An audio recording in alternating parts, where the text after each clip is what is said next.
Hey guys, I'm Zach. And yes, that's me.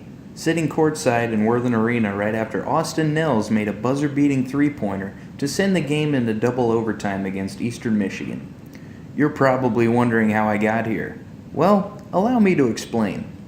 It all started when I was a young chap. I like to think I was raised right by my parents. I didn't really know what media was growing up. I grew up on Tom and Jerry and SpongeBob SquarePants. Don't even get me started on how Sweet Victory wasn't played at the Super Bowl halftime show this year. The disrespect is unreal. Anyway, what really interested me as a kid was sports. I grew up following the Indianapolis Colts.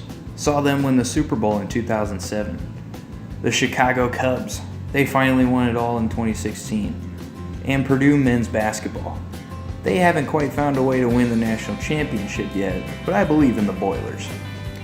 So growing up on cartoons and sports has all helped me become who I am today, and not much has changed. Maybe I watch a little less cartoons, a little more Friends, and a lot more ESPN these days, but I'm still me. Alright, now that we've got the backstory out of the way, let's get into some more favorites. We'll start with music. I'm a country boy, that's my style.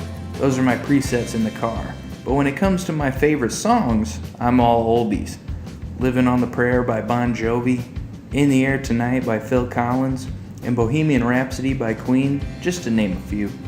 By the way, Bohemian Rhapsody the movie is absolutely fantastic. If you haven't seen it yet, you're missing out. Speaking of movies, my personal favorite is Forrest Gump. I like it because it puts a positive spin on all the negative crap that goes on in the world. I even dressed up as him for Halloween, and I like to think I pulled it off quite nicely. As far as movie series go, Star Wars takes the cake, no questions asked. I really like the new ones too. Part of that is because I think they're quality films. Another reason might be because I think Rey is pretty hot. Anyway, moving on. I've never been much of a reader. I think I can count the number of books I've read on two hands. I've always been a fan of the comics though, especially Garfield, and Calvin and Hobbes too. Okay, on to inspirational quotes. There's so many to choose from. First, Herb Brooks' speech in the movie Miracle. Great movie, great speech, give it a watch sometime.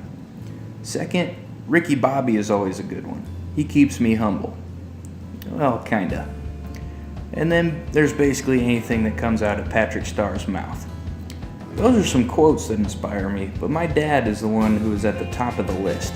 He told me while I was in middle school that I had the ability to do anything I wanted as long as I put my mind to it, and I've kept that in my back pocket ever since.